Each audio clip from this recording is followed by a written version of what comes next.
Committee's meeting to order on Monday, January 7th at a couple minutes past 4. Seeing we have a quorum, we'll get to today's activities.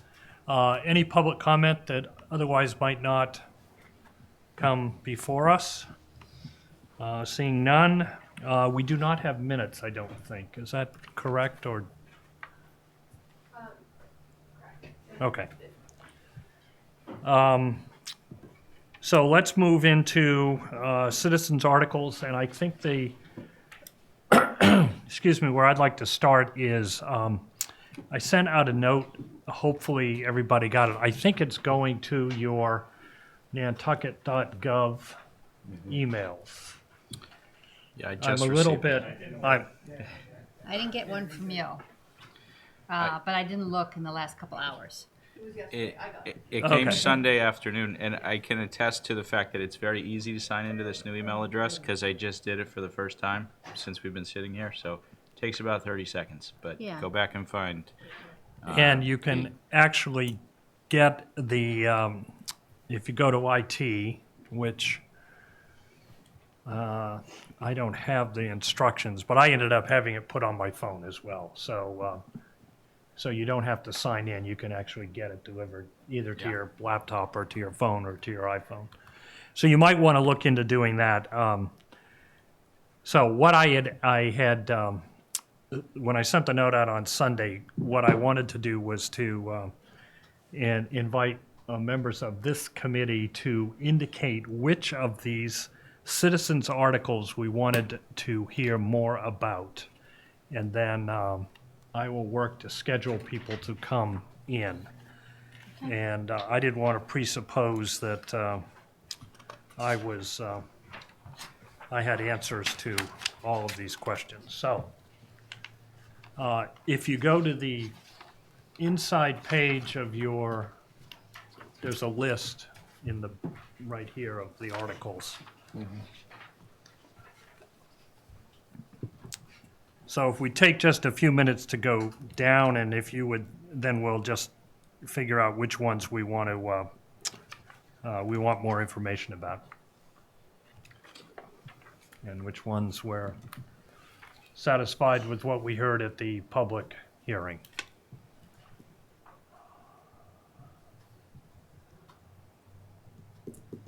Well, obviously the one with Tobias and Rick. Yeah, letters O and P.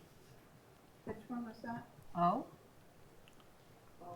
and I think P as well, correct? Oh, no, that's the solar. The solar energy overlay district? I'd like to hear more about the stretch energy code. Okay? Well, we can hear about any of this. No, Tobias wasn't available, so I think we sort of skipped over him. And he said he was going to come this afternoon. He wasn't necessarily, I asked him to be prepared to talk about these this afternoon. I think we'd like to hear more detail on the $30 million housing than what we might afford. Hi, Libby. How's the circus? Interesting. Front row seat today, huh, Libby? I noticed in the Boston Globe's online version that you pulled the blinds in your office. Did it get that close? There were lights out there, there was all this chatting and milling about and. Was there a lot of people? Yeah. There was more people watching than I would have expected. Really? Yeah, There was probably, I don't know, a total of 100. I just watched on TV. me too. News people, or Yeah. spectators. And Spectators. Yeah. when he came, no one knew what door he was coming in. So he came in the South Water Street side, yeah. So everybody was at the front door. So as soon as they heard the word, because there was a video just following the car, they ran over. The cameras fell over, tripods got knocked over, people were trampled.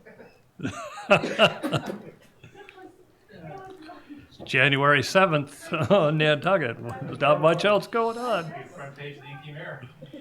How far must be through? All right, so the solar energy overlay district, somebody wanted more Yeah, on that? I mean, Yes, Okay, simple. all right. Um, And I have a question about Q. Yeah, I think should we discuss this when we put things? Seems to be an emotional thing. I hear people discussing it, specifically.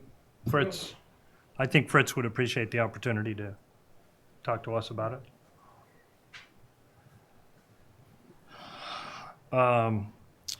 Residential rental registration, is that a moot? I don't think that it's moot. This has to do with local regulations, so.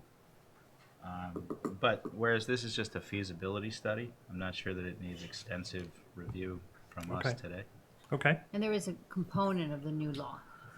There's a component of the new law which empowers or more likely affirms the power of municipalities to regulate these things. But again, this is a feasibility study to create a process that would do some of the things that the state law empowers it to do. So,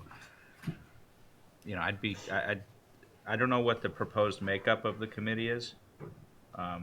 I'd like there to be some membership from the finance committee. I think that would be appropriate, but otherwise, I don't think this requires a thorough review right now. I think that was left in the hands of town administration. Yeah, it was pretty vague, the proposed makeup, but maybe just so that that's heard that, we'd like to be members of it. Or a member.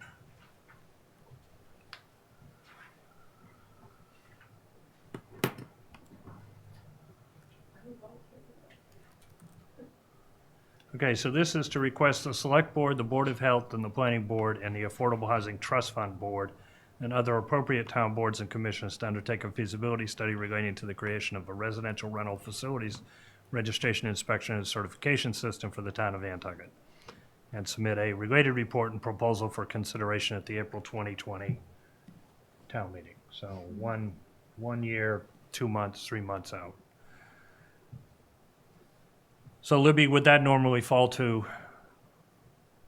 your shop to put the committee together? Probably, yeah. And so, just so we know, this is yet another committee that now has to have meetings posted, minutes taken, minutes posted, all the normal things that go on with the committee. And we don't have lots of staff available to take on research and all that stuff, although depending on how the short-term rental bill starts to pan out, it's possible that we're gonna be doing some of this anyway. So I'm not really sure why we necessarily need a committee, or it doesn't even say committee. Calls it a working group. Groups. Does it even say that? On page 3, if you go a little bit further in. Tucker, are you here to provide an opinion on this or something else? I was here to assist Tobias and Okay. but I agree with what Libby just said, that it's likely with the SPR now passed that at least a portion of what was contemplated need to be. If you're going to engage in dialogue, would you please just Go to a microphone. This one. just identify yourself? Tucker Holland, housing specialist. Mainly here to assist Rick and Tobias, or try to answer any questions related to that if it is going to be discussed today. And just was reiterating what the town manager said, that a good portion, I think, of what is contemplated in this would be required in enacting the new STR legislation. Okay.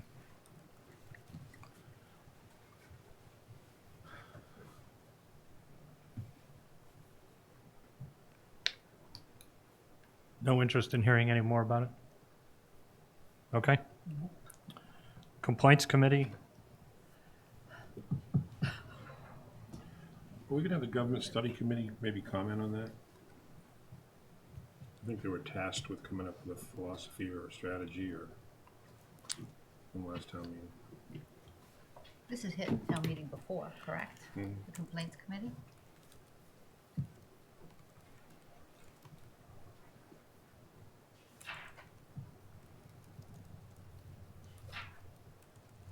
All right.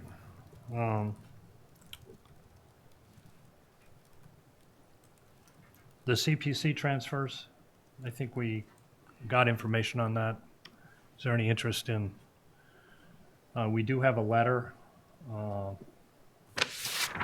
from Ken Bogrand indicating what the additional information on the windows at Academy Hill and the lease agreement. Can I give this to you, and would you make sure it gets into the minutes? And it basically indicates that, given the agreement that's been reached between the town and Hall Keem, and how much additional funds, I think it appears that they have been capped, and that currently they are under that cap. And as it's been represented to me verbally by Ken, no more money is going to go to them. So if we could enter that into the minutes, then we'll have a record of this. And you can scan it in. I don't think you need to retype it. So so we don't need to hear any more about CPC? Okay, so we could vote that today if we're so inclined. How about the bike bylaw? Okay. The next, What is it gonna cost? That becomes the issue. A lot of signs. I had a question, but I wasn't at the last meeting, so I don't know if it was discussed, which is this a law that can be enforced in Nantucket, or is there a state law that supersedes it? I think there's a law at all. Just so you know, I may have mentioned this before, I am working on a staff report for citizen warrant articles, Oh, great. which I don't have ready yet, but, hopefully Minister Biddy said it. And I'm just trying to think back on this one. I think the DPW director has indicated that there is a significant cost, $100,000 or more for all these signs. And the police chief, I believe, has indicated that 3-foot sort of buffer distance is not really particularly enforceable. Yeah. May have been some other sort of just logistical things in it. I'm thinking of if on the mainland, the right of way is to the car turning left, but on Nantucket it becomes to the pedestrian or the bicyclist, then how can we expect drivers to say, oh, now that I'm in Nantucket, I mean, do we inform them as they roll off the ferry? It's just my question is it a law that supersedes or contradicts any other existing law in the Commonwealth? So, but I wasn't at the last finance committee meeting, so maybe it's been discussed and I just missed it. I don't think we had too many questions. I mean, it is. The right of way for pedestrian is different on the mainland than the Nantucket. I don't know that. I was just asking. I know in New York State, for example, bicycles and pedestrians do not have the right of way on a highway. The car has the right of way. So, but bicycles and pedestrians have to look out for the cars versus, I mean, as a driver, you should look out anyway, but legally. So that's why I was just asking if there's a legal differentiation, and therefore we'd have to be concerned about implementing a law that contradicts a Commonwealth It law. wasn't called out by town council. Okay. In his, review. All right. He did comment that the town needs permission of the landowner to install signs on private property. Okay. That was Do my we have an question. in-between pathway here, which is since the deputy town manager is spearheading looking at this? Do I have that correct? Isn't that what you just said, or am I having a mental lapse here? No, I said he's the deputy I did not hear you. Thank you. provided me with an estimated cost, and I didn't bring that with me, but it's in excess of $100,000. So there's nobody from town administration that's going to weigh in on whether this ought to go forward or not go forward? I'm sorry, let me go back to what I initially said. I'm looking on a report Right? of all the citizen articles that would comment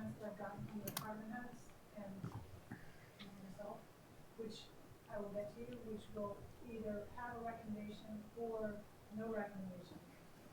As may be a policy issue, but it might raise logistical concerns with some of these articles. And, specifically how it actually works.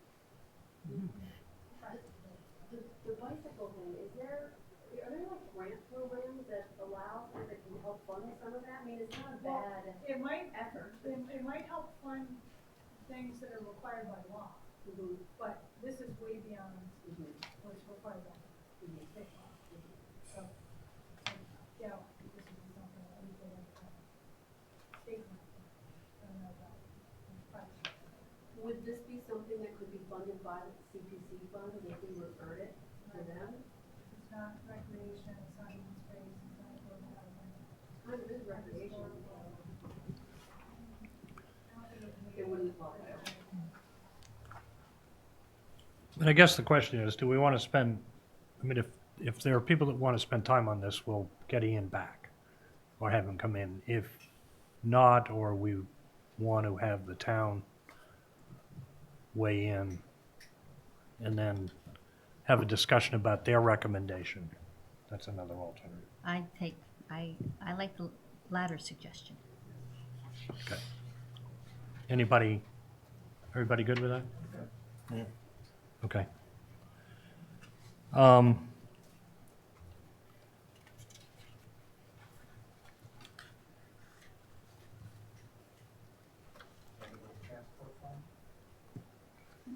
Yeah. We have some documents from them. It was an interesting conversation. Well, it was certainly interesting to hear that it sounds like it's a real issue, that there are individuals that need to be transported, and in terms of how this particular cost gets funded, doesn't get funded by insurance, it sort of has fallen through the cracks. I guess my reaction at that meeting is I'm not sure it's necessarily the responsibility of the town, but it's clearly a civic issue. Did you read the article in the paper last week? Probably not. There was an article in the paper. Someone read it and think about it. It's just that it was the hospital that I think attempted to disclose why they weren't funding this and what their issues with this were, and some of the metrics around the dollars and the staffing piece of it. For what it's worth. If this comes to town meeting floor, I guess my question is this something the town wants to get out in front of, try to figure out where to get the $100,000? Do you want it to come to town meeting floor? We haven't really dug deep into it, although the,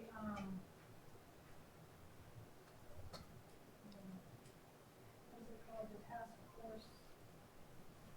Your behavioral health task force. They've been talking about this for over a year. And my departments who've been part of that have repeatedly said, we don't believe this is a town problem. And it is a significant expense to the town if the town is gonna start providing the service. Now, we've got, backfills to do with staff, we have an ambulance out of service now for a day or more, with no replacement of backfill on that. And, there was initial arrangements with other private ambulance companies. I'm not exactly sure what happened to that. I get the trend that this kind of transport is increasing. But this doesn't sound to me like, when they were talking about it, like it sort of, in the article, it seems to sort of represent $100,000 or whatever the number is for a year. There was only like 5 instances like that. Yeah, but Yeah. that's, It was 26, they said. I mean, so it's not, it seems like an ongoing expense, so that's something the town now has to cover. About, probably other services like that that we could point to that, are those gonna become town? Is it cost because they don't have insurance, or is it insurance doesn't cover it? They don't have insurance, It may by be- and large. A little bit of both, but And it sounds like it's exacerbated because on the mainland, private. Well, it sort of does fall into a free care bucket, but the costs are much less to transport someone from, police department to the hospital. Well, and there's a third party ambulance for someone to outsource this to. There isn't that here. Well, that's just in terms of Libby's reaction. I didn't get the impression, maybe I read it wrong. I just got the impression they're looking for the money. I Yeah. don't think they were looking for the town ambulance to take the people. I think they still have this private service, right? It's just Correct. that it's cost thousands of dollars to let the guy or person across the water. And I certainly came away with the feeling that if, assuming they're willing, that, they're not very well organized around raising money or seeking out grants, either from the social services account from the town or through the hospital, through their community, foundation program. But that they need to get through, or fundraising. I mean, they're not even organized as a C3. They go through the community foundation. So they don't really have a mechanism to handle it. My sense, Libby, is that this is enough of an emotional issue that if it gets to town meeting floor, it's gonna get funded. I'm in your camp, I don't believe that the town should be providing the service, so I don't think we're looking at the ambulance, our EMT program paying, providing the service. Yeah, okay. But providing the cash, Maybe it should be an override. We have, we have a lot of free cash certified for the rest of the year and fiscal 20. Way more things to fund out of there than obviously. no, we have for. So, if it's that important to people, maybe we should build an override. and the question I'm asking is, do you want to get out in front of this or not? Because I do believe this has got enough of an emotional appeal that it'll get funded. Yeah. I don't, But if if you want to do it that way, that's certainly fine. Or do you have a suggestion as to where else to go? I don't know about the hospital and partners and all of that, but partners can't come up with $100,000. Well, I mean, I'm on the CRC committee, and I can tell you that the Social Services Department has doubled their request, their ask, as you know, year over year. So, From the hospital? yes. So we are, the town has allocated 450,000, and we have 749,000 of requests this year. So, I doubt, just from listening to that discussion with the folks from the Social Services Department, I wouldn't count on partners coming up with 100,000 for ambulance I don't think it services. is a town expense, and I think your perception of, if this did get to town meeting, You'd get voted through. people would just, be sympathetic and vote for it, because it doesn't seem like a lot of money in order to the budget, but, I think there are a lot of sources of charitable funds on the island that they should be exploiting first. And we wouldn't want to do it as an override, as Libby suggested, because People vote for it. even as an override. Well, then it's funded, right? How about that B&B tax? A lot of money coming for that. That's true. I've had a discussion The with weed. somebody on the board at the hospital, and to put it mildly, I was disappointed in their reaction. This is post our meeting, and I don't know how to get at the people at the hospital. I mean, this is not something they see as being their issue. Yeah. Well, that was certainly the body language of that fellow, I can't remember his name, but from the hospital, who Yeah. trying to keep doing the punches pilot routine.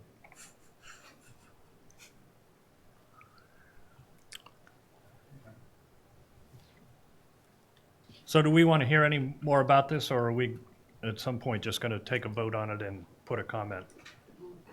I don't want to hear any It's more. gonna happen regardless. Well, I don't need to, what are we gonna hear? We're gonna hear more, That we can't approve? demonstration for the need, I don't need to hear more of that. Yeah, okay. This is about if we think it's going to get funded, what's the best way to do that? Okay. Committee for a Sensible Cannabis Policy. Again, Yeah, we're committee, another bunch of minutes and rooms, we already don't have that, I mean, I realize I'm too busy to be quiet here, and I'm probably sounding like a little bit complaining, but someone has to organize all this stuff. You know, So- the deficit of people to do that. Yeah, so a question that I have is and you might know the answer to this, is the state's cannabis law allow for somebody to grow and sell cannabis into the regulated system? They have to meet all kinds of regulatory requirements to do that, have to be someone locally for it. You can't just be a, citizen of your six plants or.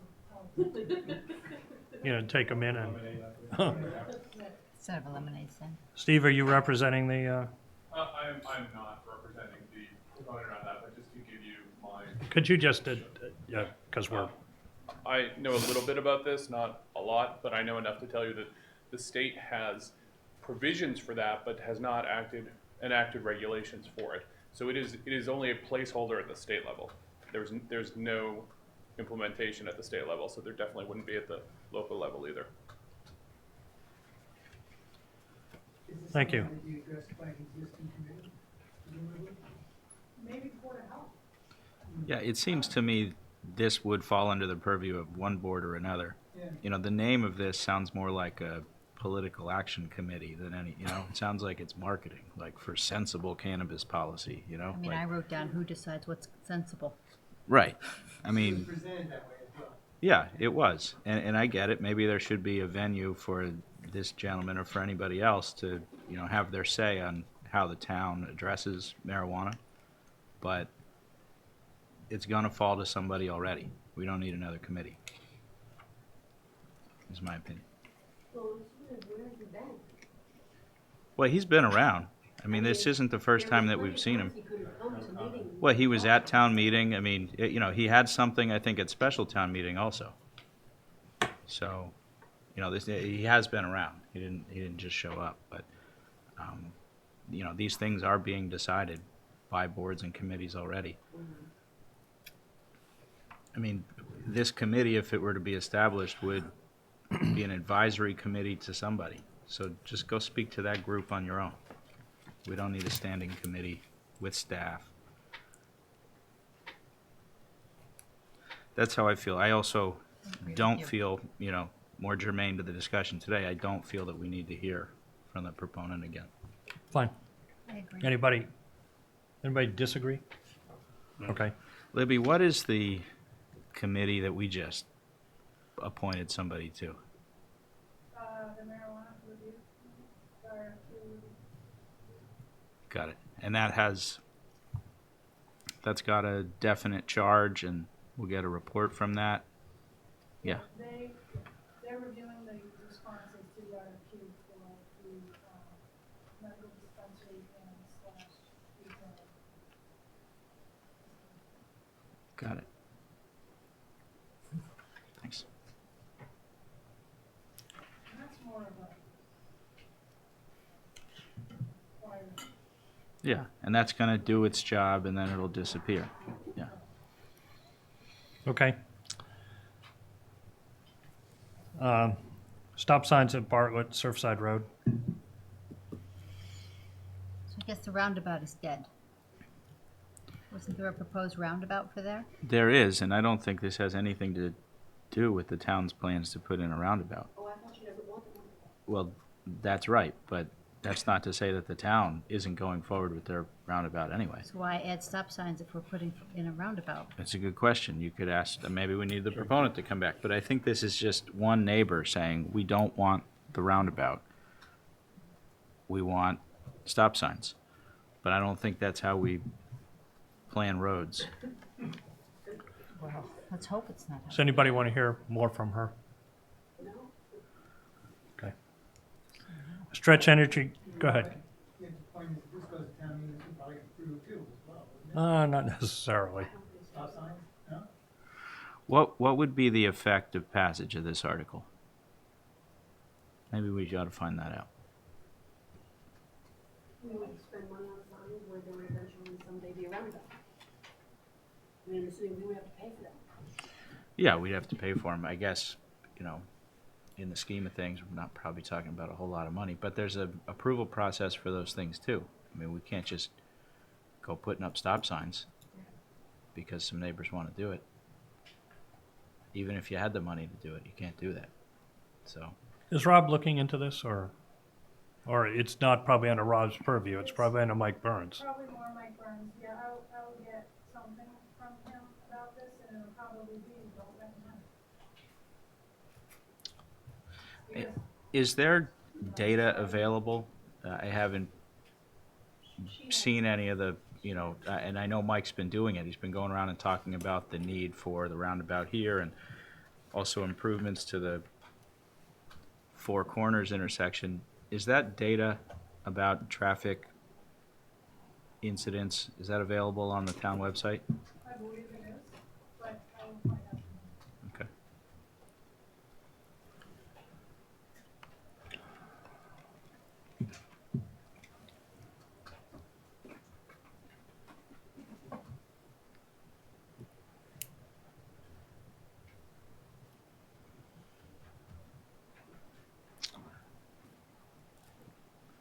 So we're gonna wait on that from, Yeah, I'd like to Burns. hear more about the ramifications of the article before we decide if we need to hear from her. okay.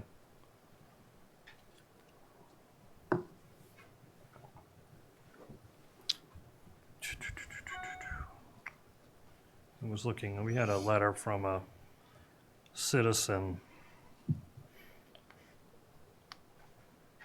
about some of these articles. Just wanted to say, all right.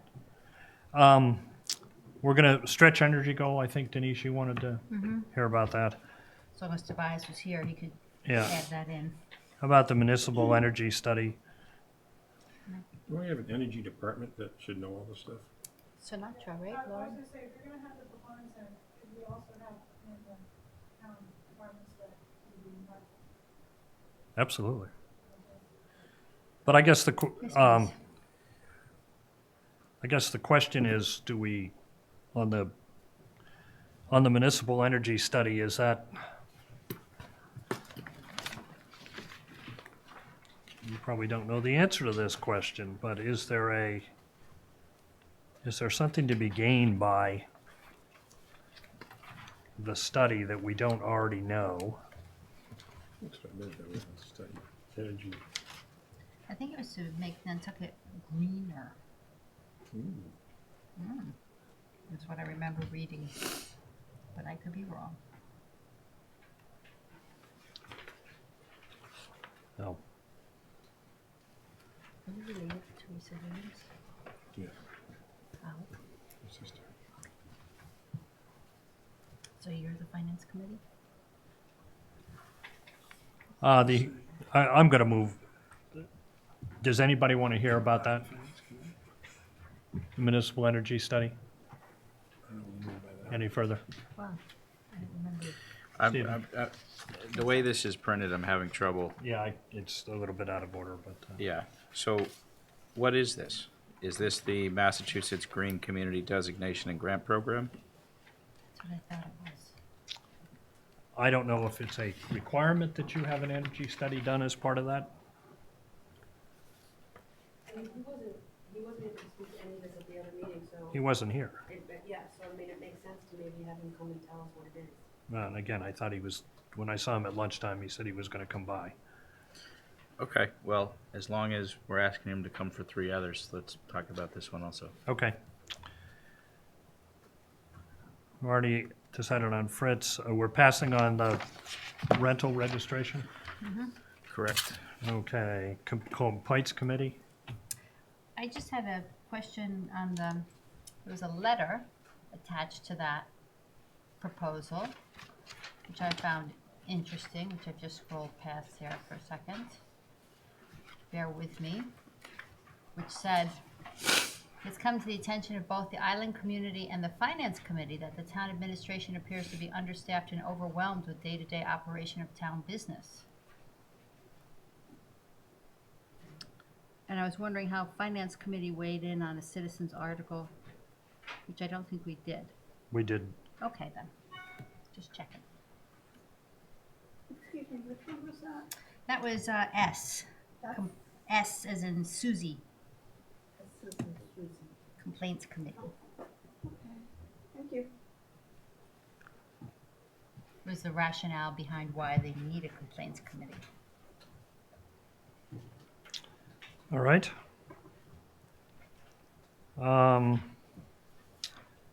Anything else? Nope.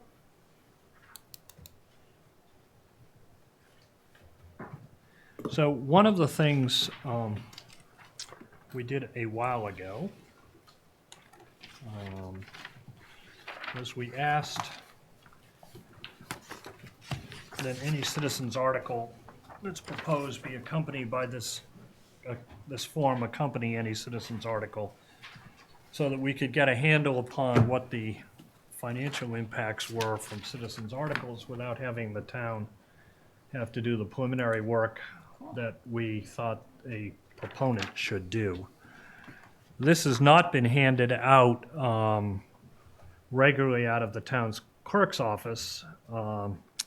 There is a citizen who has been asked to do this in the past, who has made their opinion known that they want it done, and I think it's appropriate. So my intent is to send a copy of this to all of the proponents and make sure that we get something that's returned. It's not particularly burdensome, but it is designed to make people think a little bit about the articles that they're proposing if they involve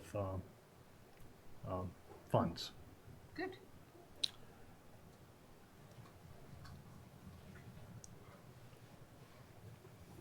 And hopefully in the future, when people come in to pick up their citizens' articles, they'll be handed this at the same time. Do you think it would be advantageous to have a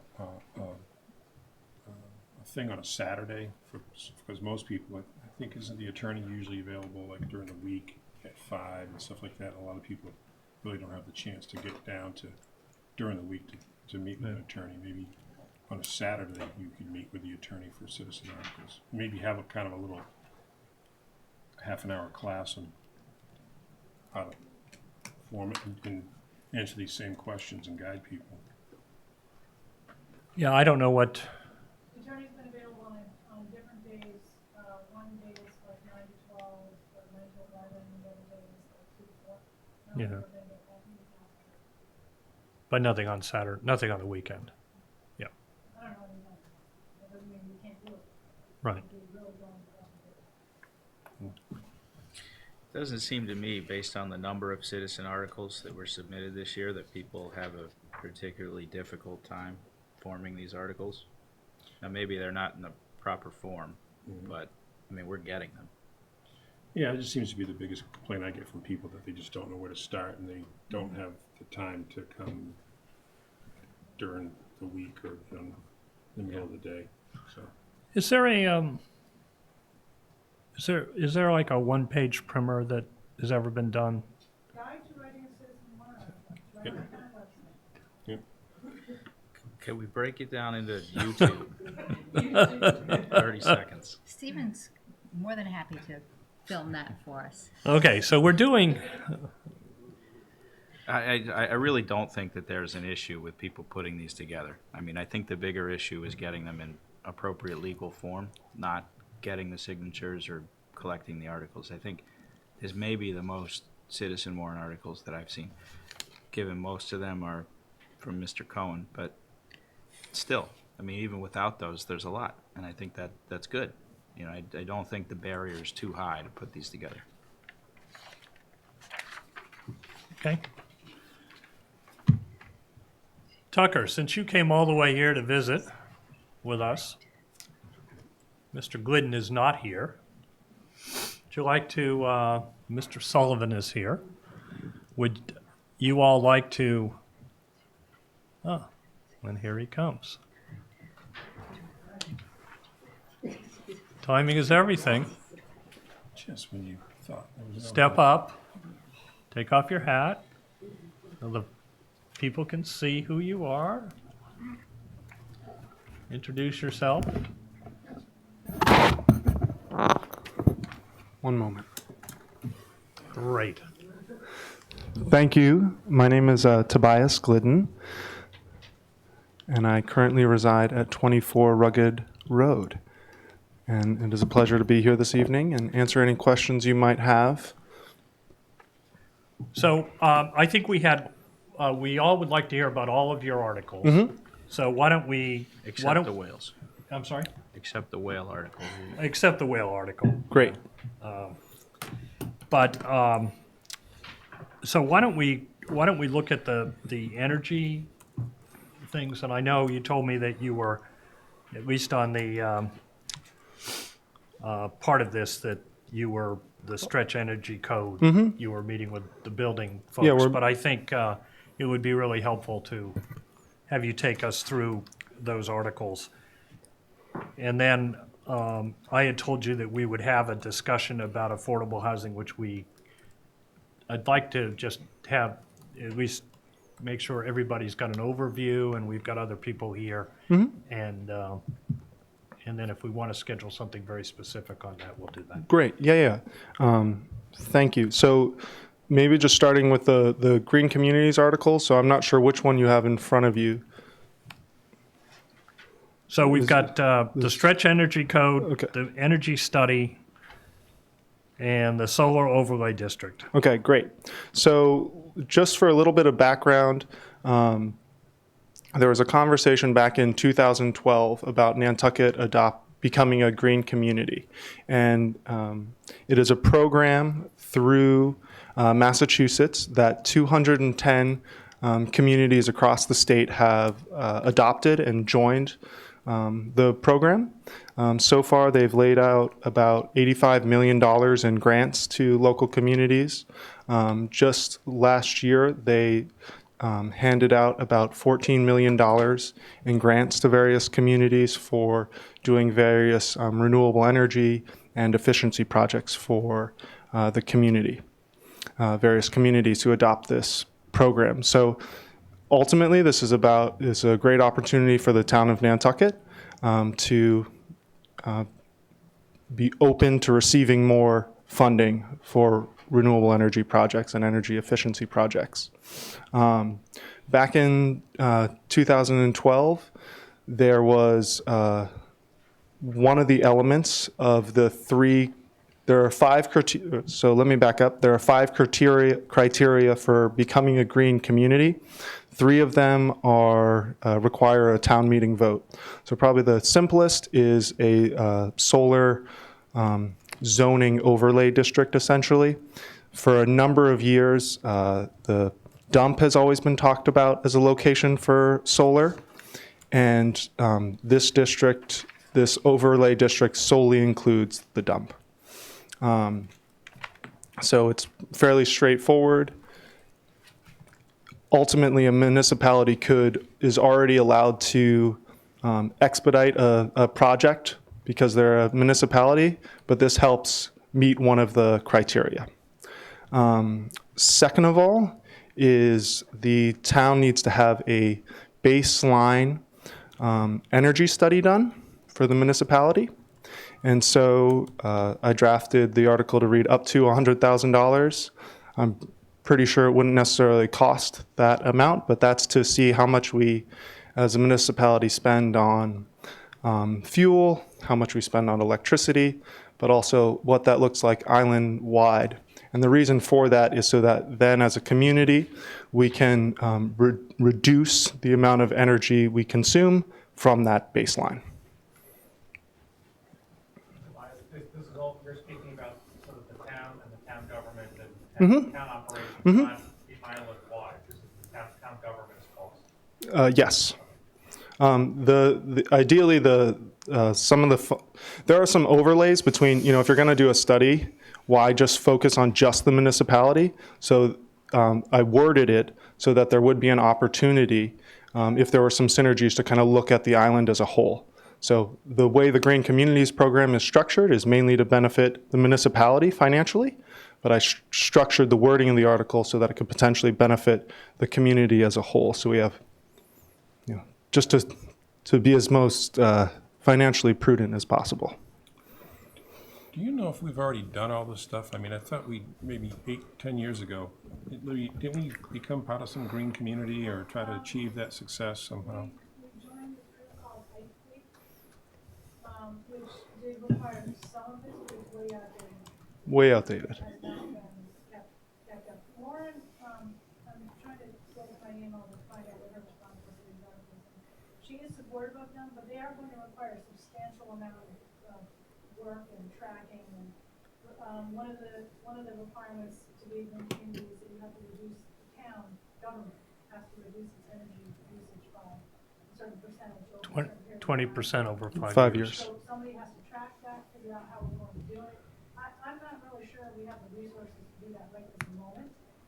There are grants available to help you get the information and get the program on track, but it is a substantial amount of effort.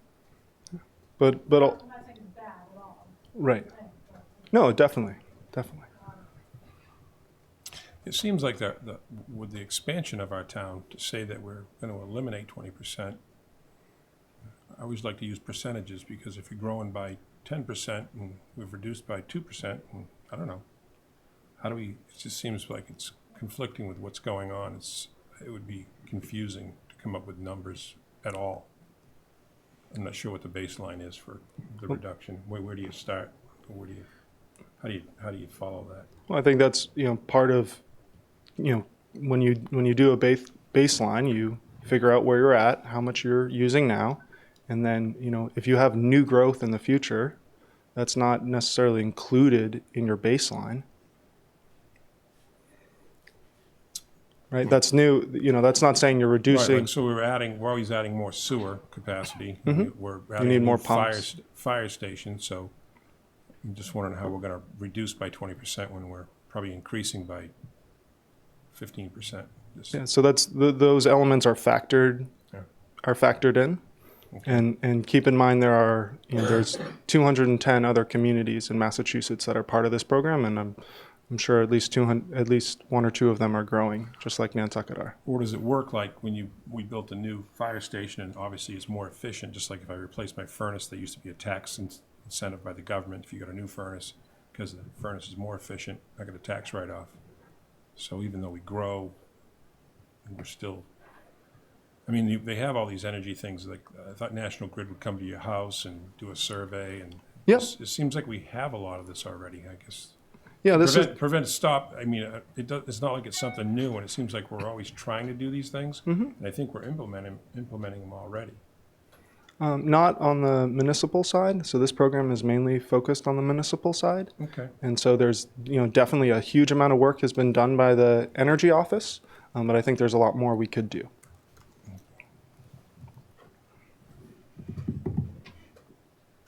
Tobias, you said there were 3 things that required town meeting vote. Yeah, One of and- which was the solar overlay district, Mhm. which is, you proposed to be the dump. Yep.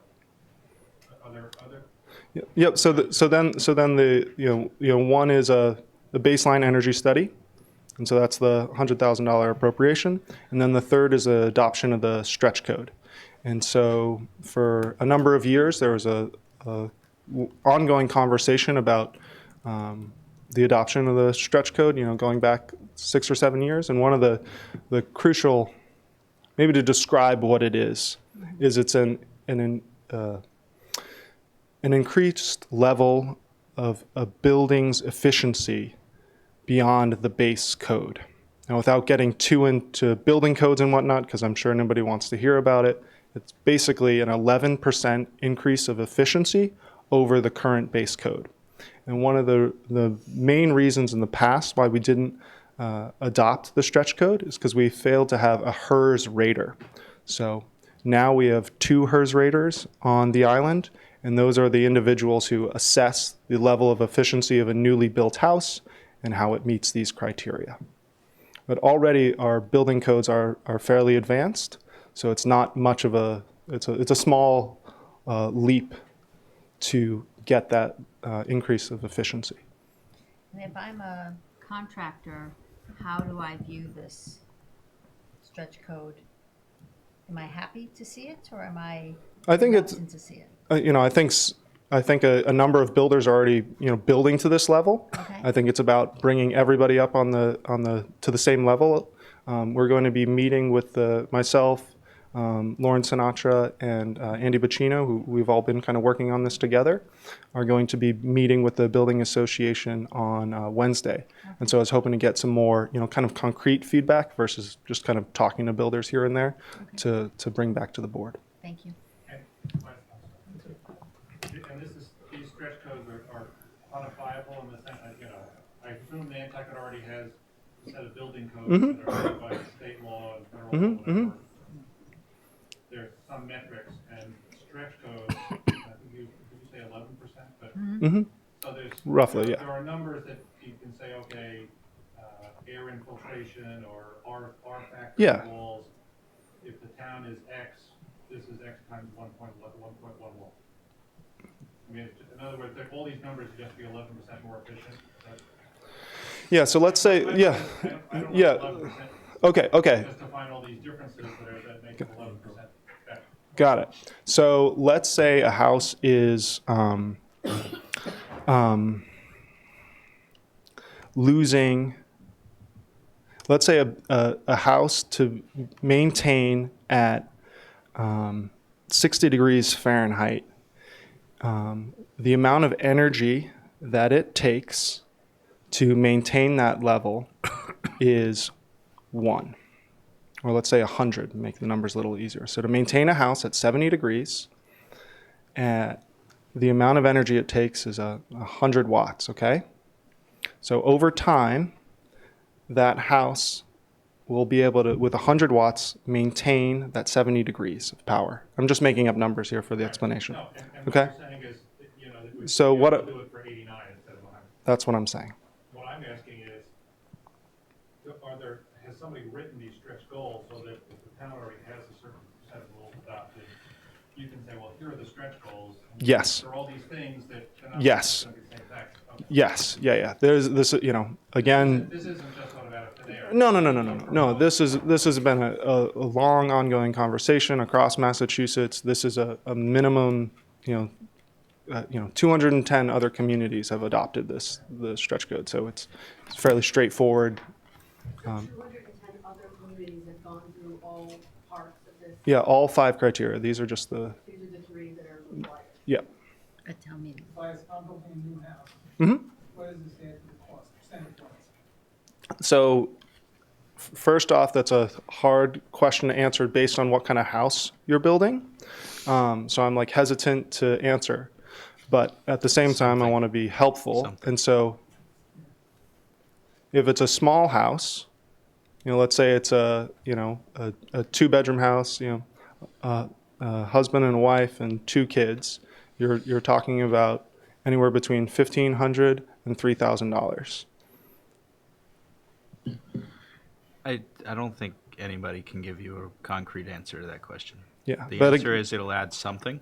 Yeah. I think the more onerous part of this law for Nantucket is going to be where it applies to renovations of houses. We have a lot of historic homes, as we all know. Bringing those up to stretch energy code is going to be a lot more difficult than the new homes. I think Tobias is right that new construction, a lot of people are building to the level that would meet the stretch energy code already. But where it applies to renovations, I think that's where you're going to get more pushback from contractors. And again, I'd love to have some more, we're meeting with them on Wednesday, so we'll have some more conversations and be able to kind of, give you back some more, answer that question in a more nuanced way. Because it is a nuanced question. You said this was from a municipality, not so much for renovations of the residential. It would apply to renovations of commercial and residential buildings. The baseline energy study is for municipal buildings, municipal energy use only, but the stretch energy code would apply to all new construction, renovations, additions. Correct. What are the other two criteria? You mentioned the three that require town meeting vote. What are the other two? I knew you were going to ask me that. New jobs in vital municipalities, Yes, hybrid and electrical vehicles. exactly. So those are the two. What does that mean? We need a certain On the hybrid percentage and of the cars? electrical vehicles, I think you have to use all diligence In to procuring them procure for the them municipality. if they're available and appropriate. That's Okay. the municipality. It's Right. not, doesn't affect you and me. And I'm not sure what new jobs in vital municipalities, how you meet that criteria, but, Okay. so those are the In conversations with our energy office, they seemed like those last two criteria were the most easy to meet. And we've also had a conversation with our DPW director about adopting the electric vehicles and hybrids policy for some of the vehicles. And he seemed, open-minded to it. So we Install a lot more charging stations. yeah. So we do all these things. We spend $100,000 for the baseline energy study. Over the course of the next 5 years, we reduce the municipal use of energy by 20%. We adopt the stretch energy code, and we get hybrid and electric vehicles, and we do what needs to be done to create new jobs and vitality for the town. What do we get for that? What do we get for that? Like as a municipality? Yeah, like we've done these 5 things. Okay. Now we're a green community, which makes us eligible for a pot of money that comes from where, and is how much? From the state in 2017, it was approximately $14 million that they doled out to 71 municipalities across the state. And 71 of the 240. 210. There's 240 now. There's 240 now. So 30% of the people of the towns who have this designation received money, and they received on average $500,000. Was it 14 million? 70 divided into 14 million, 14 million. Thank you. 200,000. Okay. Okay. I mean, the goal of using less energy is laudable. I don't know beyond that it makes a whole lot of financial sense, but I don't understand what's creating this pool of money. If it's like CPC, where the more communities that enter, sort of the less benefit for each of the members. If it's like that, then, this might be best case, that we'd have a 30% chance at getting $200,000 In 5 years. in 5 years, after spending probably, it'll cost us half of that just to meet one of the 5 criteria today. Tobias, do you know what people tend to get these awards for? Yeah. Is it just budgetary support, or do they get Yeah, so they're applied for grants to buy? they're for new boilers, electric vehicles, charging stations, solar projects. Can you get the money more than one time? You Yeah. can apply for a grant more than one time, so we're not limited. No, and since I don't have all the answers on how they allocate, but we're going to be meeting with one of the managers of the program is going to be coming over on Wednesday, and so he's going to be kind of giving an update on kind of how that funding structure works. You can't apply for it before 5 years. Say that again? You can't apply for the grant money before 5 years. Well, if we met the criteria before 5 years, presumably we could get the designation. Oh, I believe so. I didn't understand how Oh, that will work.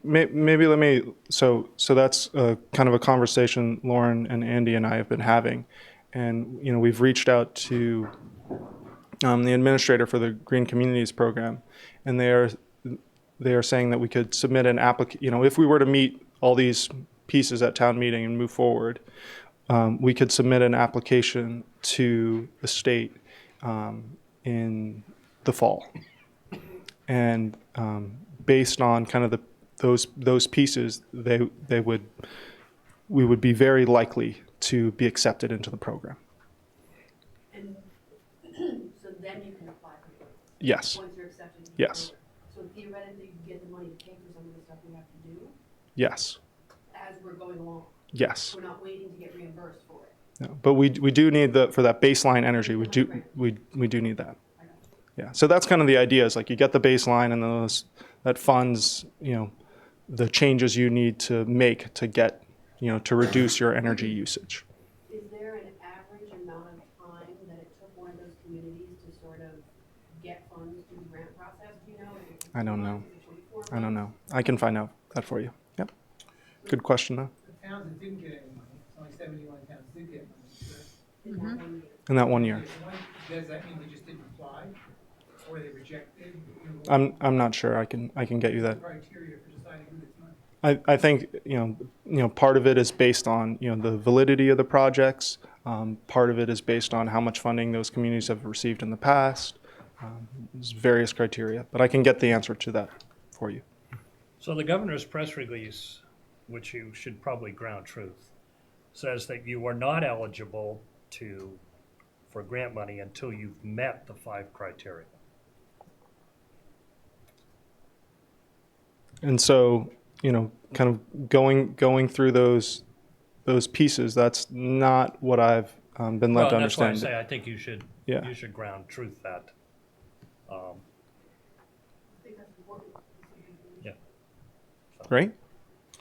Biggest concern I have with electrical cars, so how does that coincide with that? I guess you're not burning fossil fuel, at least not directly, but indirectly.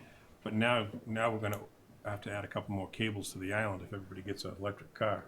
Yeah. So I think the question about a third cable is a complex one. So far National Grid has said we're not going to need one in the near term. As far as electric vehicles, the idea would be is that we are doing more projects locally that generate electricity. When these vehicles would be charging is mostly at nighttime, which isn't during our peak demand. So there's some conversations there. It's a complex question, but I don't think we can answer it right now without kind of a baseline energy study to have that conversation going forward. Can you use your influence with Vineyard Wind to get them to fund the baseline energy study so it doesn't have to come out of the municipal budget? I wouldn't like to. I feel like that is a separate Different question, conversation. a different conversation. Thank you. I'm sure that there's lots of different organizations on Nantucket who are interested in moving Nantucket forward. We are going to be seeing about 3 feet of sea level rise by 2050, and honestly, this is these becoming a green communities is a very low bar as far as things we can be doing. Earlier this month, I met with the majority whip for the Senate in Hawaii, where they have committed to go 100% renewable across electricity, heating and cooling, and transportation by 2045. So, that's the whole state of Hawaii. Yeah. That's, a very aggressive commitment above and beyond what Green Communities lays out. And so I think as an island, we should be, this is fundamentally about funding and increasing the funding for the community, and the municipality does pay a large percentage in electrical bills. I think you would all be surprised if you actually knew how much it was.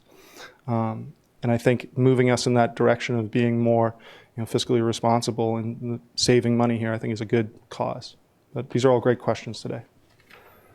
Libby, and I assume you don't know where this money would come from at this point. Okay. All right, any other questions do you have a question? I'm curious, and I'm not sure whether it's a question for Tobias or for Libby or both, but we do have Lauren Sinatra is part of town government. Yep. She and her responsibilities lie, and does she have a reaction and opinion on this? Oh, yeah, definitely. And she's been, very involved in this process. I've talked with her a lot, and Andy Bacino as well. I wasn't exactly sure that we would be presenting tonight, and so that's why I was a little late this evening, but I'm sure next time she will be here to answer any further questions you might have. You'll have the town's response. Okay. I'm done. That sort of wraps up the 3 of them together. They're all linked. The overlay, the energy code, and the study. Okay? Any other questions for Are we Tobias moving- on that? Oh, none of that, nope. Okay. Got any thoughts on the housing you want to share, or you want Are to? are we jumping right on Yes, to Yeah. that? yes, we are. We are, okay. You have, I got, looks like a number of people in the audience here to support or throw lovely, that's brickbats great. at you, so. That's great. So just let me switch over to my next set of notes, if you would be so kind to indulge me for a moment. Again, I was hoping that we would, meet at a Well- further date. We will do that, but I think just a number of Yeah, people were not, you weren't at our public hearing. I was in A number of Nepal, people- Yeah. so I'm super sorry. I'm not actually sorry. No, you But not actually sorry at all. They But a number of people weren't at that meeting, so I think Okay. some Some broad- structuring of this and where you guys hope to go, and then I think we'll schedule something so we can delve deeper into this discussion. Great, thank you, David. Over the last year, a number of you may have noticed there's been this whole movement called the Tipping Point, which I am not a member of or affiliated with in any capacity, but am sensitive to the. Stephen, did you have a question? No, Oh, sorry. sorry. I was just- No worries. I was holding my hands. Over the last, since maybe 106 Surfside, there's been this ongoing conversation about, overdevelopment on Nantucket and, do we control our zoning? And kind of in conversations with a number of folks on the island, and especially our housing consultant, Tucker Holland and Rick Atherton, we kind of came up with a concept of saying, if this is a priority for the community and we want to control our growth and at least have a say in what zoning is, we need to either meet safe harbor under the state's 40B law, or we need to meet the 10% affordability on the shy list. And so the conversation surrounded by okay, so really kind of ballpark, how do you get there in the short term? And there was a lot of conversation surrounding the last number of developments about how they were really very negatively impacting certain areas of the island. And, no one wants a huge development placed next to their house. It affects, the value of their home. And so the idea we came up with is to purchase properties interspersed across the island to be then placed onto the shy list. Without getting too details into what that means, a unit would have to be rented out in under 80% average median income for that one unit to apply towards the shy list, and that unit would have to go out through a lottery process, just like a number of other, just the same way Sachem's Path units were selected. The homeowners for those units were selected.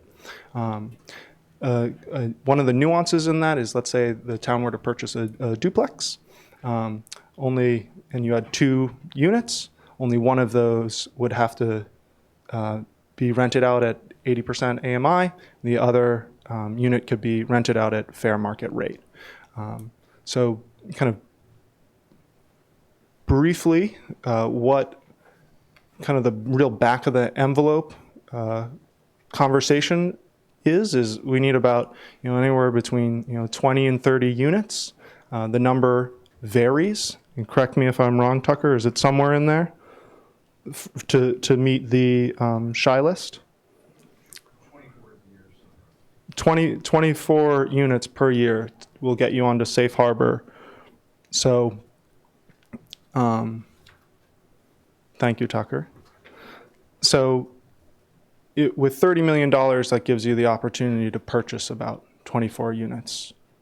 Maybe you have some money left over at the end, maybe not, but it's in the ballpark for meeting safe harbor. And then what that does is that enables us as a community to control our destiny about how much growth we have, not having off-island developers come in, not changing our zoning left and right because everybody's deciding to put 5 houses or 10 houses on a 5-acre lot because they've gone in to change their zoning on their municipality or in their community with a threat of a 40B.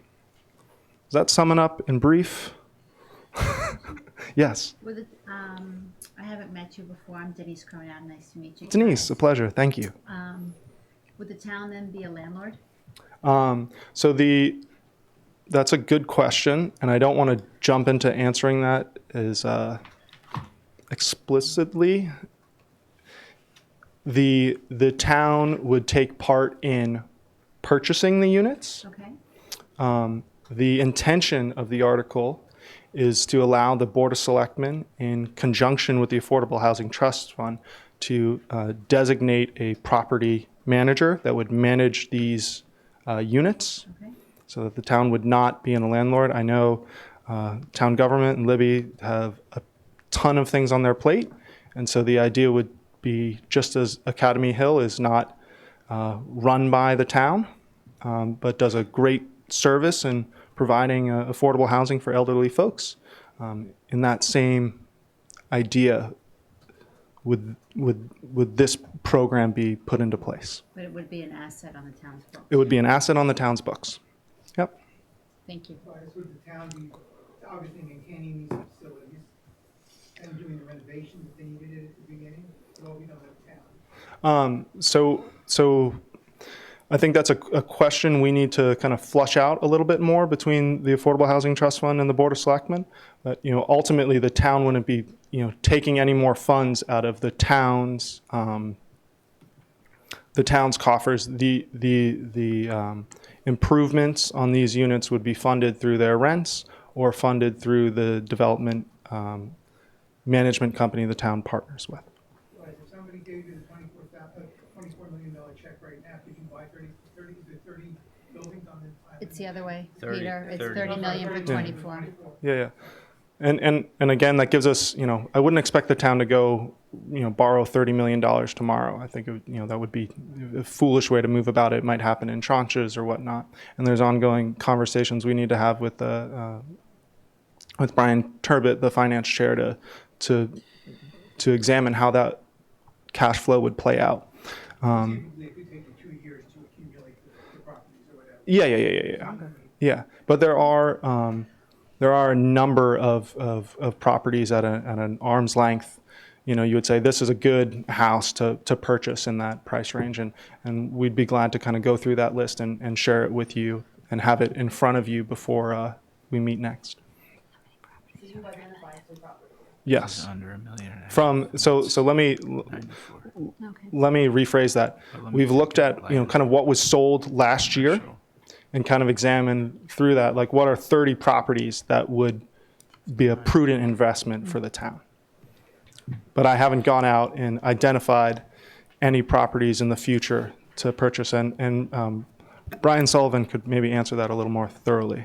So my name is Brian Sullivan, and I'm speaking to you as my seat as a real estate broker. I was contacted by Tobias and asked to provide him with some information, which I don't know whether it's in your packet or not. But what I provided to him was, in the last rolling 12 months, sales that happened under $1 million of things that I, as a real estate broker, would be thinking, okay, that might be something that would be intriguing. Lot size is right, town water and sewer, relatively decent condition, sub $1 million. I think there were 71 properties on the list. After culling through them, based on condition, general location, etc., kind of came down to about 21. I did not provide him any data on what is currently on the market today. Today we are in our lowest inventory window of a market cycle that rotates, summer being peak, today being basically the lowest point. And just to give you a frame of reference, in the last 4 weeks, 48 properties came off the market. So the lowest amount of inventory. So to answer your question, today there are not 21 properties on the market for sale that would meet their criteria to purchase. Brian, another question. Do you see this as the town bidding against individuals for these properties? Or maybe Tobias would answer that question. Is it going to eliminate the ability of somebody who doesn't qualify income-wise to buy that $1 million property? Well, I think ultimately what it does is it creates a permanent affordable housing unit that currently a number of units at this, price point. And that's essentially what happened in, between the course of 2008 and 2011. If you get into and you read the housing assessment studies, we had a number of, hundreds of homes on Nantucket that were owned by local families and maybe rented out a back room or a back, apartment. And then when 2008 happened, those houses went under, and everybody who was off island who was interested in maybe making an investment on Nantucket purchased. And so and ultimately, in hindsight, the town back in 2008 should have put up some money to purchase units. And we wouldn't be in such a trying situation we are now. So this fund gives us a mechanism to respond to some of those market forces that may play out over the coming years. But Question isn't really even answered. If there's Sorry. one property Right. and town should buy that, and somebody else is bidding against it, you're essentially gonna be bidding up a resident to buy that property. Well, I can't say, whether it's residents purchasing those homes or off-island people purchasing those homes. So it's kind of hard to. Well, by resident, I meant somebody who's gonna live in that house, regardless of whether they're, Yeah. Well, ultimately, that's a market. That's what happens. Yeah. so, For the local person, they have to come to the town. I mean, there's no guarantee that the town. No, will no. always be the winning bidder. right, but it's gonna bid the price up. well, we better be the winning bidder because we need 24 of these in a year. And that's more than, so you said there were 21 similar sales in the last year? So we need more than that. We need more than 1 year's supply, and we need to do it in 1 year. Well, there's. I don't know that we necessarily need all 24 units in 1 year. I'll point out that the trust fund just helped Housing Nantucket put 7 Surfside Drive, one of the units, into the lottery. So 4 of those units will qualify. I think you're waiting for me to sign the LLU. This is my affordable housing hat. So that's 4 units in this calendar year. So we're down to 20. So we don't necessarily need all 24 every year with other things that will be coming online. But on answer your average, over question- the last 3 years, how many do we produce? Like 5?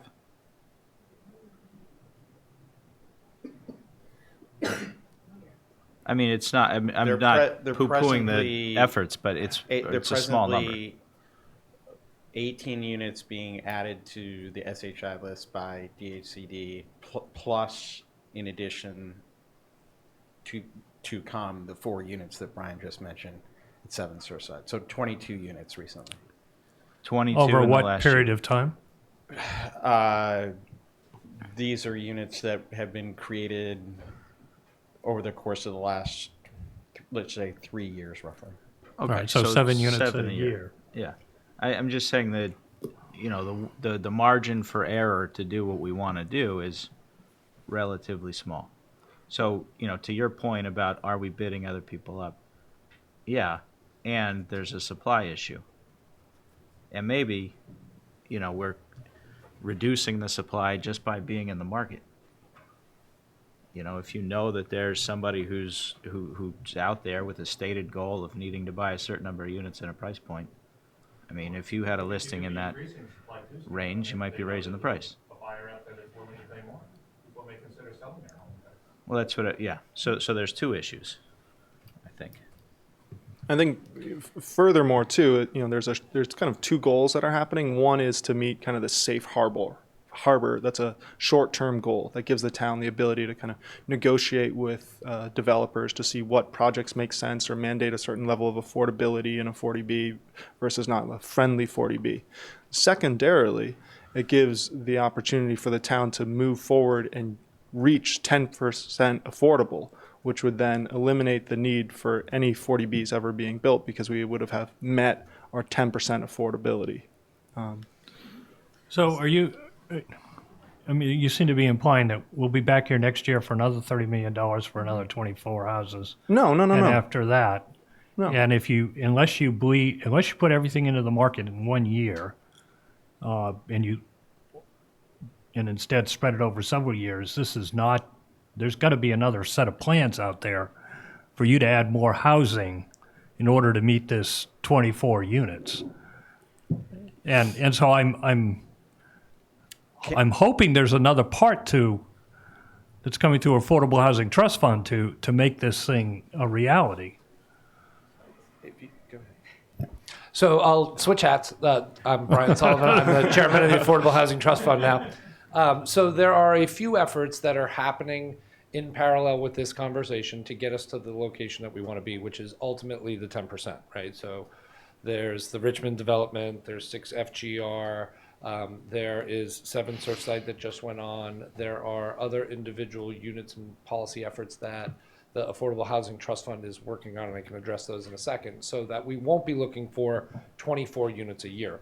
The number should be supplemental to reach the 24 until we hit the 10%. Also, going into 2020, there's the expectation that the total number of units that we need, the 10%, will actually go down based on the incidents that Tobias, mentioned, where vacation people have been buying into year-round homes, thus taking them out of the stock, bringing the total number needed down lower. So we don't know what that number is exactly until 2020. Yes, new stock is being built, but we'll see where that balance falls out as far as what's permitted at the time in 2020, and that's the census number we'll be working off of. Yes. Sally, can you go back to being a realtor for a minute? Sure. And thank you. Of things that go on the market, of the 21 that you identified as potential candidates, how long were those on the market? Were they on the market a couple of weeks and they got snapped up, or they actually sat in the market 6 to 9 months? Because that actually makes a difference to the point of whether the prices get pushed up and the town is bidding against other buyers. And so with this hat on, I am a free market guy, and I do see an instance where prices will be driven up in the price point, and the question becomes, are we taking houses that are affordable to turn them into affordable housing for people in the dynamic? That is a very legitimate conversation, and what is the amount of inventory that we're taking out as the community is a very salient, important question for this group to be thinking of and kind of looking at. Time on market, I didn't look at the metric as far as the time. I would say in an incidental conversation, just kind of thinking about how that price point works, it's very fast moving. Okay. The average on market is 7 months. This is a price point that, including closing period from time of offer, probably works 3 months or less. Okay. And I would say, and that's with, and the majority of this group is a group that finances property. So the deals would be subject to financing. Okay. We would be a cash buyer. It'd be hard to be a seller not to take the deal. Thank you, Sally. I just have a question. When do you anticipate those Richmond property units coming on the market that will affect the Shiloh as a really So the actually it's on the agenda for Wednesday night's select board meeting, the approval of the LAU application for Richmond. So on the presumption that that application and materials are complete and satisfactory to DHCD, which will be submitted in the next 2 weeks. It takes about 3 weeks, 4 weeks for them to process. We will get 2 years of safe harbor following the acceptance of the LAU application. So if we achieve that, then spending $30 million to acquire 24 homes is probably not necessary. In Is the that short correct? term, no. In the short term. For safe harbor purposes. It's very worthwhile to supply 24 homes for the affordable housing category, yes, but not to meet the shy. And maybe not at $1.25 million per unit. Well, I mean, I will say the list that I generated of the 71 homes, the average price was $860,000. Right. So And then, there were some. so the numbers don't quite make sense to me. Why we're asking for, or why the number is being asked for that is being asked for. I also haven't heard any talk yet about what the operating costs might be. I heard that renovations may be funded out of rent, but with affordable rents, there's not a whole lot of money left over. Some of the things that I saw There's going to be no money left over. It's going to cost $6,000 or $7,000 a month to fund the damn thing. So some of the things that I saw Right. that I thought were exciting in looking at the whole thing, as far as the properties, the purchasing, so there were half-acre lots with freestanding homes that were serviced by town water and sewer that had an opportunity for a second dwelling and a tertiary. There were duplexes that both could be used in a manner. There were some ways that I thought, looking at it, to get the total number of units was an appealing way when you looked at the lots. Also, one of the efforts that the Affordable Housing Trust Fund who has been working very closely with Brian Turbot at the finance office recently. In addition to this article, to some other things, is we've produced some RFIs, some requests for interest to put out to the community for who is an interested seller of certain kinds of property, so we can start to look at what are the opportunities that exist if we were funded with $30 million, $20 million, $50 million, you know, a large bond amount. So then we can be in the deal flow and in the conversation and looking at things that we could create multiple units out of one property individually. There are some DHCD questions about doing scattered site and how to figure out the manage and the maintenance of that and having them all qualify. So those are details that Tucker's kind of been looking at in hopes of finding an answer, but we're not quite there. Yeah, it's more, can I just go back like a step a little bit? Is that, like, as I understand the impetus for the article to some degree is that, as Tobias referenced, you know, 106 Surfside, now Surfside Crossing, there is definitely a strong feeling in the community that for unfriendly 40Bs is not the way that we want to solve our housing issue. And so I think, and this is my own interpretation, but I think this article in part is a reaction to that. Can we, you know, much like we have a land bank, if you own a large piece of land, at some point you want to monetize that, yet still keep it much the way that it is, you have a land bank that you can turn to. In some ways, I view this fund similarly. You're a long-time, year-round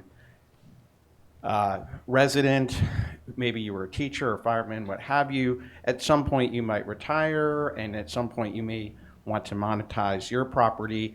This is a way, you know, under current values, your home is very unlikely to go to that next teacher or fireman or what have you. In a way, this is a way to facilitate that. It is by far not the least expensive way of adding units to our shy list. But I think that, again, part of the impetus, I heard a great quote the other day. The problem with every affordable housing, there's a fatal flaw with every affordable housing development, and that is it's next to something.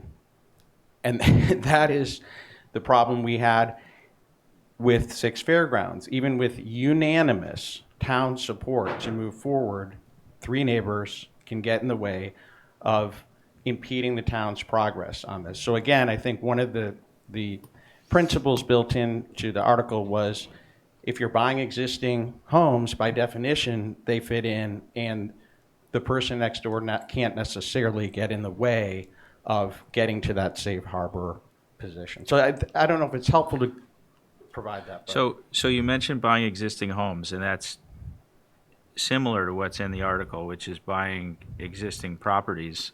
Sully, you mentioned adding secondary and tertiary dwellings. Is that, Tobias, in keeping with what you intend to have this money used for?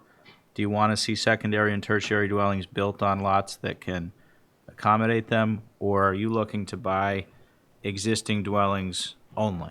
Yeah, and I drafted it knowing that there's a lot of nuances there, and that it should be, you know, maybe that's part of the program that we want to say we want to purchase a home that adds a second dwelling on it. That might make a lot of sense. It's not to say that that's outright the case, because there might be a 4-bedroom home that's great, that's on a little lot in town, that's, you know, cost $850,000, is a great home for the town to buy. But you're open to developing totally new open to it. dwellings. Yeah. Got it. One of the things Hunter said bothers me a little bit, when you said the teachers sold their house, put the money in the bank, and they would qualify for one of these houses? No. They have $1 million. No, I'm sorry. The next teacher behind them, meaning where do teachers live? Yeah, it's not a case of the inability of the current owner to monetize their property. They don't need the town to do that. Well, the land bank example kind of implies that that's what's necessary. But you're talking about then having it available for the next teacher that comes along, which you have no guarantee of if it's going to be a teacher or if you're going to put it in on the shy list. No, and one of the things that we, at this stage, originally, when Tobias and Rick were talking about this, the hope might have been that if they were all put into a rental program, which again, you might get a third-party manager to look after, but the hope was that in scattered site, you could still only do 25% at the 80% level and be able to offer the rest at a variety of other income levels, because not every person needs or qualifies at the 80% level here who needs housing. But at least in initial conversations with DHCD, it would appear that they may all 24 may need to be at the 80% level to qualify. I think it's scattered site. even, yeah, and with scattered site. Except for what Tobias mentioned, that if you had a property that lent itself to, it was a duplex or it was a large building you were converting into 4 or 5 condominium type of apartment type of situations, you only would need to restrict 25% in that location. But overall, each site is subject to the 80% rule. I just don't understand the timing piece of this. So if the Richmond group thing comes before select board this week, and then a month from now, we'll theoretically get 2 years of safe harbor. That's real. Is there any way that's gonna go south? I mean, because this at that point, this sort of starts to sound like an insurance policy for the Shire on the one side. Exactly. Exactly. Is there a chance that it may not happen on that timetable? Of course, DHCD is the arbiter of whether all of the materials are in order, that Richmond is prepared. In addition, because of when their original permit was issued, they must now pull their building permit in order for the units to count. So we need to get the determination from DHCD that yes, the application materials are okay, and Richmond needs to pull its building permit. So it might not happen in that short of a time frame. It's not In gonna the next happen 2 6 months weeks. is the time frame that we're Richmond stuff? shooting for. Yeah. You don't think it's gonna happen in 6 weeks? Neither is this, I mean, quite frankly. No, No, this This- isn't nothing's gonna be happening voted in on 6 till weeks, April, right. Right, but. No, but you can't get the money until Right. the 1st of July. Right, but I guess the reason I ask the question is partially because, is there a way would it make more sense to say, we'll do this in a 2-year process? Like maybe 1 year we get $15 million towards this effort, and then if it works, next year we get another $15 million. Well, I think one of the things is it's a bonding article. Yeah. And so the money would be allocated as needed. So the follow-up to that, the process would have to go through procurement, through Brian Turbert's office, which is not a unlengthy Right. process, right? We're not running around negotiating offers to purchase with every homeowner. We have to go through an appraisal process, an RFP process, so there's and then we have to go to the Board of Selectmen and get approval for spending over $100,000 on every house purchase. So there's not an opportunity to run out and spend. But to Stephen's earlier point, so that means that the likelihood of even being able to acquire 21 houses in a year is really slim. It's not going to happen. There becomes an important timing factor of looking at the other units that are coming, right? Allocating the right number in the right year. So if we're on average 7 per year, right? Are we looking for 14? Are we looking for 12? Are we looking for 9? Are we looking for 4? There becomes a smart balancing effort with the total funds. Yes, This is a correct. supplement to what's naturally coming as part of the pipeline, and at some point we will get to the limit of the Shire list. Of the 10% that we're looking for once we have the census and we know what the number is at that time. What's the likelihood that the litigation is going to be settled in 2019 with on 6 Fairgrounds? All I can say is the appellant's attorney has signaled they might want to arrive at a settlement, but before we go into the trial phase, but it'd be hard for me to handicap Is the that. trial scheduled? It is, the judge right now is ruling on a motion for summary judgment, but it's looking like he's likely to hold the actual trial. But no schedule. But He He's due to give his ruling. He's asked for additional information. We expect that he's going to give his ruling on the motion perhaps this month. But in the meantime, there's been some overture. Can we agree on something? Couple of, Yeah. more questions. Dialing back to the $30 million article idea, proposal. All these properties, if and when they ever get purchased, would be permanently deed restricted at a certain, are they all gonna be 80%, or it will depend on sort of what So- properties you buy? So The idea is they'd be deed restricted. I think there would definitely be deed restricted. There's an opportunity, to my understanding, since there has to be a minimum of 15 years deed restriction to be qualified for the shy list, that there's an opportunity in the future, 15 years from now, to say, oh, okay, to meet our shy list or meet our 10%, we might want to roll some of those units off or re-up those deed restrictions, so it's not permanently fixing them. I think that the time period is longer. With the 80% units, typically is, Joe, they're looking for a perpetual.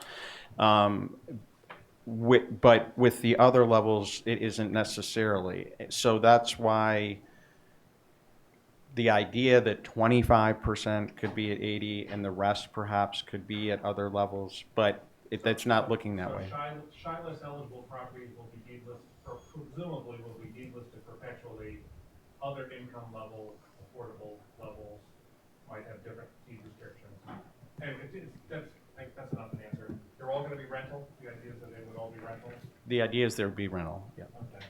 And then have you guys thought about or quantified what the taxpayer subsidy implied in this transaction is? I mean, you're basically buying, properties at market and selling them at a subsidized rent. That means that the $30 million that the taxpayer is putting out isn't really what the asset is worth anymore.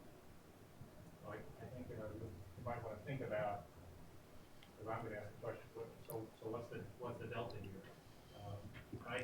I think, Joe, I think it goes beyond that. I mean, one of the things we need is your financial projections on this whole thing, because It's going to become akin to, and it sounds bad, but public housing, right? I mean, it is. The state or the town is going to own properties that are paying sub-market rents, presumably will only cover, they're going to cover part of the cost of, owning, operating, and maintaining that asset.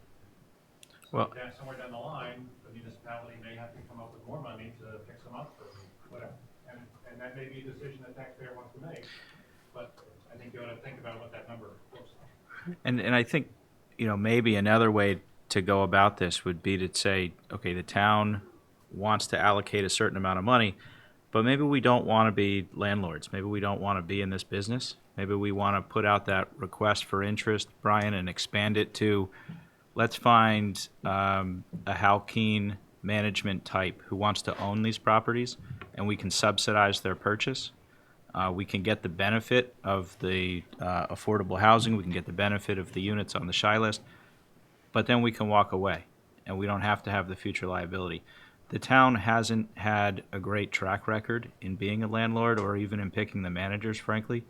To do that again is a daunting task, and nobody in this room has any idea yet what the financial costs might be, let alone the staffing requirements or any of the other things to manage this. So it has the potential to get away from us, and really the way it's presented and as vague as it is, may be the most dangerous citizen warrant article that I've seen. I mean, this is a real beast. This could get away from us with the level of detail that we have today. And I think I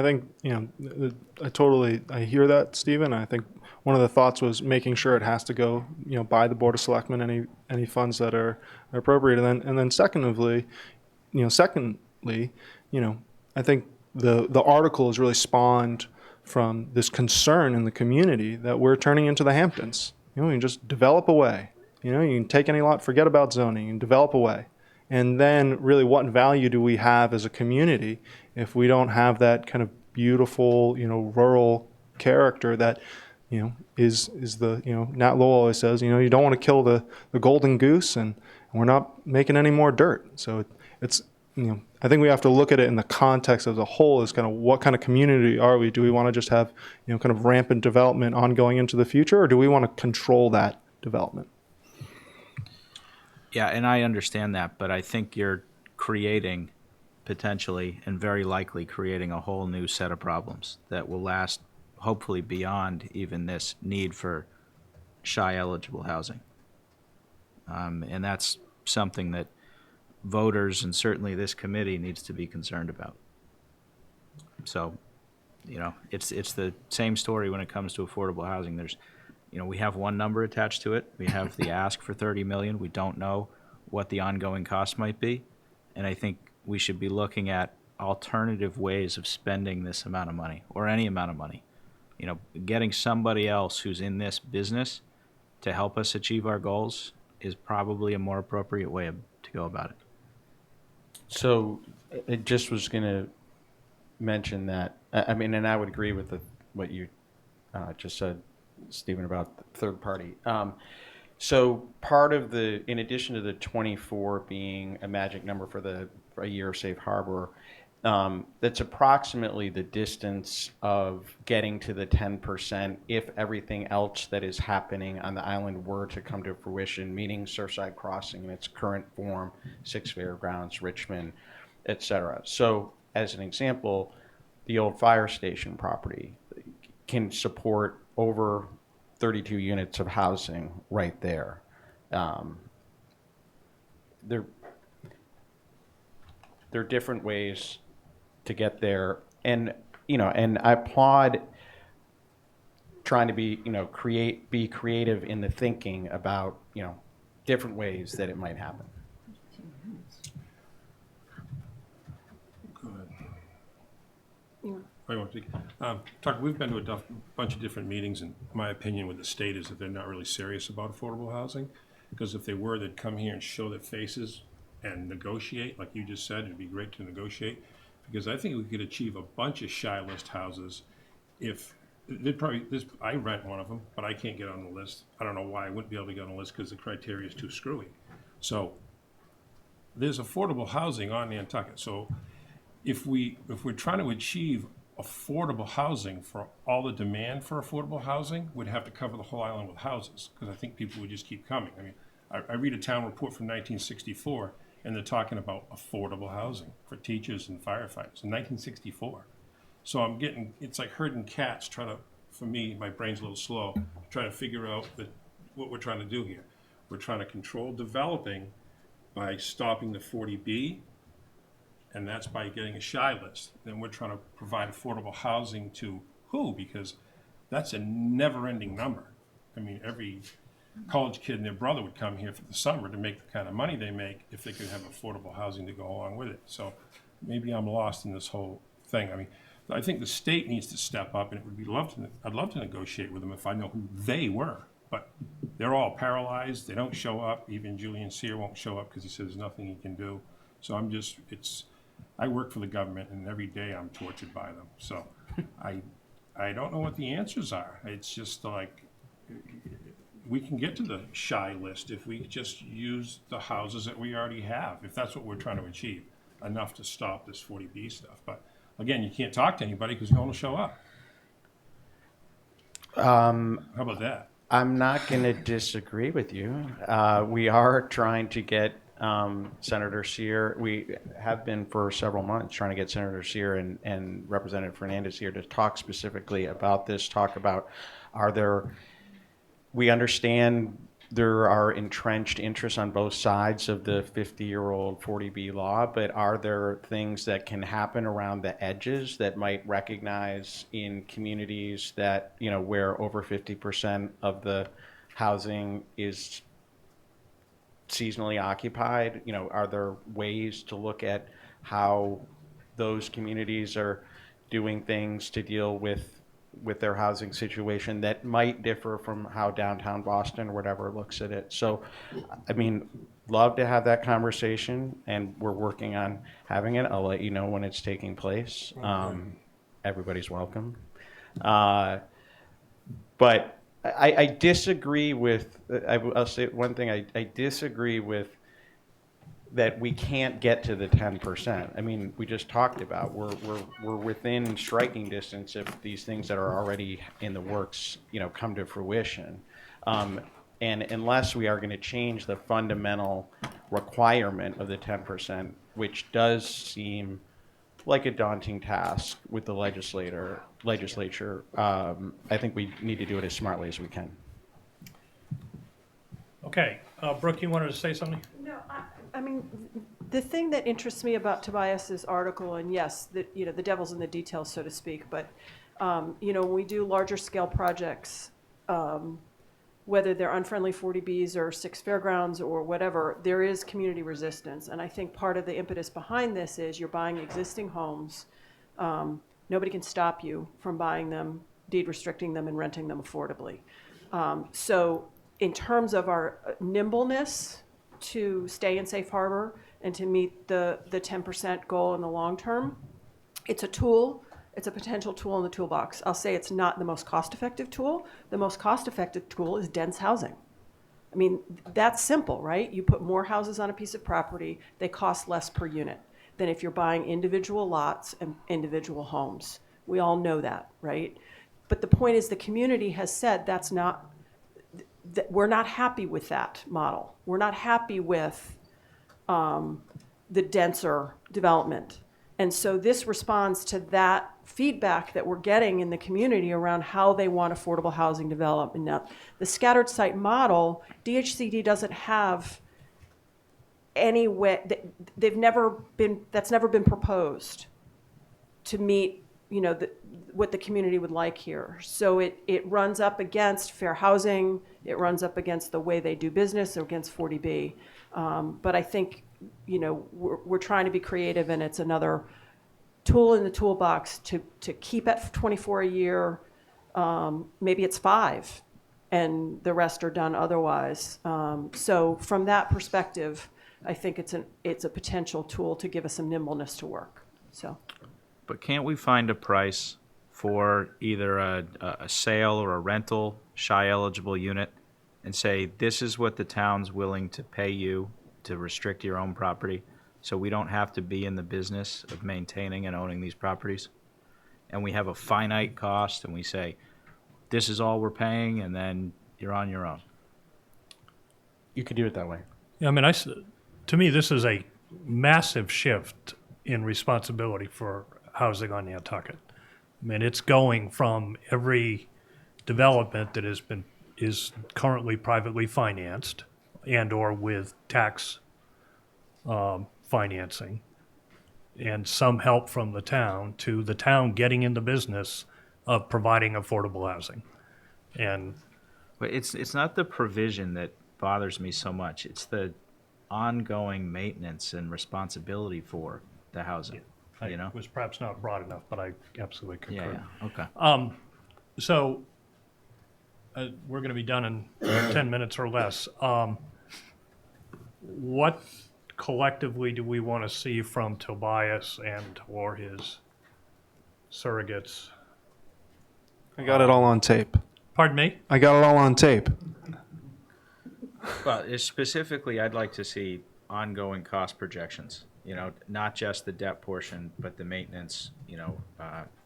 Everything that goes into. So do you want to see a formal pro forma run out for 15 years or? Yeah, if you're comfortable doing that, even for the first couple of years would be okay. First of all, is it feasible to, how many units is it feasible to acquire? And then what is it going to cost to run those for 5 years, 10 years, any amount of time? We can do that, ballpark. So in a reasonable absorption schedule of when you think they would sell and run them out, and not just, dig in and get some information. I mean, there's enough brain power that you guys have to do that. When the town buys these properties, do we lose the tax revenue also? Factor that in as a cost. How about the state changes the rules? They like to do that. Just trying to say, why don't we get someone down here to talk to us? Mr. Seer to come down, please, if he's not busy. They've been invited. Oh, yeah, Joe, what I'll would- invite him again. No, I mean, I think a pro forma would be good. I think you can also, I'd like to find some way to relate the change in value of the asset. I mean, there's an implicit, you're spending $30 million, and as soon as you charge sub-market rents, it's really worth, on a commercial real estate basis, $10 million, or whatever it is, some number that I'm sure a real estate person could prognosticate. Yeah. So you're asking the taxpayers to borrow $30 million and, erase a chunk of it, which may be a civic good. I'm not even necessarily opposed to it, but I think you gotta know the number before you do the deal. And never take advantage of the growth of the value. Well, that's implicit in affordable housing. If you're gonna deed restrict, I mean, that's why I asked the question, like, if you're gonna deed restrict them, they end up, that's it. What are the cap rates running here on this kind of? A really good one these days might be 5.5%. On these units or Yeah, in the marketplace if I were out looking for the deal? a rent. Yeah, If I was looking rentable. for a rental property, I'd be thrilled if I could find something at 5.5%. All right. In this marketplace, All right. So you got a 5.5% cap rate on a greatly reduced rent. So I think one of the hard parts is, we're talking about subsidized affordable housing. We just need to decide what is the percentage of subsidy that is acceptable for the community, right? And that's the question. We know we have an exaggeratedly expensive construction market, land price market. What's the normal subsidy that exists in the community is 10, 15, 20, 30%. And what are we on Nantucket willing to accept? Is it going to be 45 or 60%? But to meet the delta based on the state standard, it's going to be huge. That's the question. and I personally would like to hear that kind of discussion take place on town meeting floor and not an emotional discussion of, we're going to save you from a 40B, kind of thing. I mean, that, I think that there's an incredible learning opportunity from this article, no matter what the result of it is. Whether that somebody's spending $30 million to acquire housing, or that there is a very thoughtful conversation from multiple positions. and further to add to that, I would like your thoughts on how this thing is going to get managed when you come back. We'll give you plenty of time to work through this stuff, but Like how the properties are going to be managed? absolutely. Yeah. So, anything else that we want, Peter? Anything? John? Denise left. Cliff, you're, other than getting Julian here? See how funny that is? When He'll be here when it's vote time. when would this be taken up again? Tomorrow? Yeah. Get to work. I personally defer to the rest of the committee, but, at the end of the month, I think.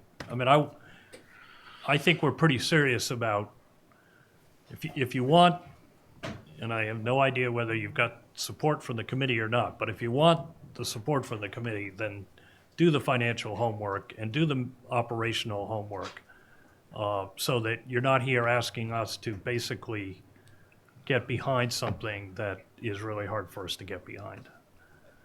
I mean, our- I'm here to, what our fiduciary responsibility is to the town, and I'm here to provide support to Rick and Tobias and to the finance committee. So anything that I can help produce that's useful in the, well, we're making the request of the proponent, and it's up to him to go out and find the resources. If you happen to be the resource, then.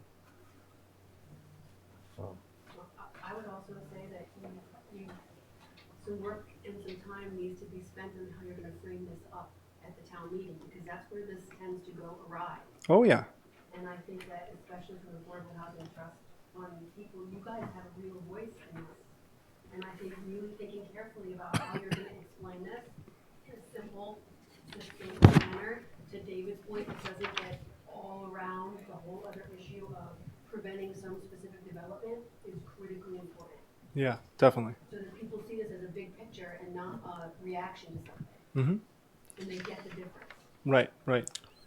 Well, you know, it's funny because it's like in a way, this would have been most valuable like 5 years ago, you know, in the sense that we would have had a funding mechanism to, you know, address some of the issues, you know, jump on those opportunities. But, you know, we didn't go down that path. And so now, you know, whether you like it or not, we are responding to that. But that's great feedback. I appreciate it.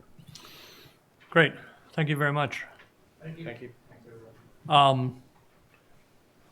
We're scheduled to meet tomorrow, and what I'd like to do, at least, it's going to be a relatively short meeting, but I think we should just do it and get through some of these votes. And then on Wednesday, we have a joint meeting with the Board of Selectmen and Capcom.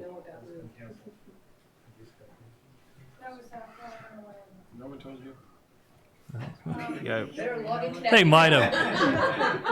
They need more time, Brian just told me on my way in here, so the more time was the 16th, they need more time to the 24th. Also, it's gonna be postponed again. Sounds like, I mean, Ed will talk to Steve, that's what Steve told Brian. So who does the capital committee work for?